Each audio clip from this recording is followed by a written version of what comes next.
This buttercream is decadently chocolatey because it's made with two different kinds of chocolate, melted chocolate and cocoa powder.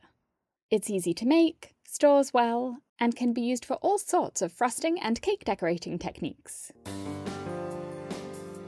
To make this chocolate buttercream, start by preparing two types of chocolate. First, mix 1/3 cup of unsweetened cocoa powder with 1/4 cup of hot water, and stir it until all of the cocoa powder has dissolved, to make a thin paste almost the consistency of melted chocolate. Leave it to cool. Now for the second type of chocolate, measure out 3/4 cup of chocolate chips, or weigh out 175 grams or 6 ounces. Melt the chocolate in the microwave at 50% power for 1 minute and stir it until it's smooth. If you use a bar of chocolate, before you melt it you should chop it into roughly the same sized pieces, so they all melt at the same speed. After stirring it, if there are still pieces of solid chocolate in it, melt it for another 30 seconds. When it's smooth, leave it to cool. The recipe for this chocolate buttercream is on britishgirlbakes.com if you want to see it written out with the measurements in grams, ounces, and cups. Now make a batch of my 4-minute buttercream using 5 4-ounce sticks of butter, or 565 grams. Make sure the butter's at room temperature and add a 32-ounce bag of powdered sugar, which is the same as about 7 cups. Mix on the lowest speed of your mixer. I like to add the sugar a quarter at a time, mixing for 1 minute, before adding the next addition, so that it doesn't spray out of the mixer when you turn it on. Add 1/2 tablespoon of vanilla extract, and for plain vanilla buttercream you would add milk or cream to thin it out to the right consistency, but instead, we're going to add the cocoa powder and chocolate you prepared earlier.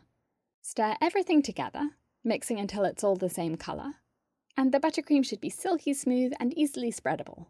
If it's too stiff and it pulls off the cake when you try to spread it on, add milk or cream a tablespoon at a time until it's the right consistency. I have a very detailed tutorial on my 4-minute buttercream and how to check the consistency if you're looking for more tips on that. You can use this chocolate buttercream to frost a cake, and I'll give you some fun variations on frosting techniques with this chocolate buttercream in a moment. This chocolate buttercream also pipes well, so you can use it with a 1M piping tip to pipe swirls or ruffles onto cakes or cupcakes or mini cakes, or a round tip for these dollops of buttercream filling on a naked cake, or an open star tip like a 4B tip for buttercream borders, or a petal tip for these flowers. It even works for buttercream carving, and I have an entire online course on that. Brown buttercream might sound like a boring base for cake decorating, but you can jazz it up by creating an ombre or watercolour effect. For watercolour frosting, don't mix the chocolate into the buttercream completely. Mix the cocoa powder and water mixture in first to give the frosting a pale brown colour, and then pour the melted chocolate into the bowl, but only stir it a few times to create a marbled look.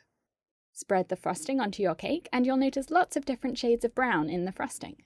When you scrape the cake with a frosting smoother, you'll take away the texture on the frosting, and when the frosting is smooth, the watercolour effect will be even more dramatic. If you're enjoying this tutorial, please click the thumbs up button and subscribe to my YouTube channel for a new cake decorating tutorial every week. To change the shade of brown of your frosting, play around with the amount of chocolate you add to the buttercream. I'm adding a small amount of melted chocolate and the cocoa powder and water mixture to this bowl to make a light brown buttercream, and then setting some of that aside in another bowl before adding more chocolate to this buttercream to make a darker shade, and then setting some of that aside and adding even more chocolate to this final amount of buttercream.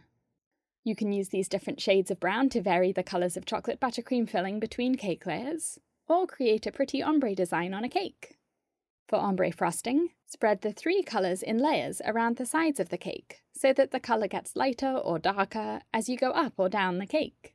You can smooth the frosting with a frosting smoother or add texture with a textured cake comb, like this pleated one. And the chocolate buttercream makes a cake that's beautiful as well as delicious. I store frosted cakes in the fridge until 2 to 4 hours before serving. To store just the chocolate buttercream, cover the bowl tightly with cling film or put the buttercream in an airtight container and leave it at room temperature for up to 3 days, or in the fridge for a week, or in the freezer for a month.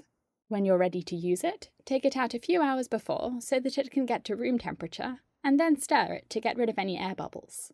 Another option for chocolate frosting is chocolate ganache, and I have a detailed tutorial on that called 4 Ways to Use Ganache. Thanks for watching this tutorial. Remember to click the thumbs up button and subscribe to my YouTube channel for a new cake decorating tutorial every week.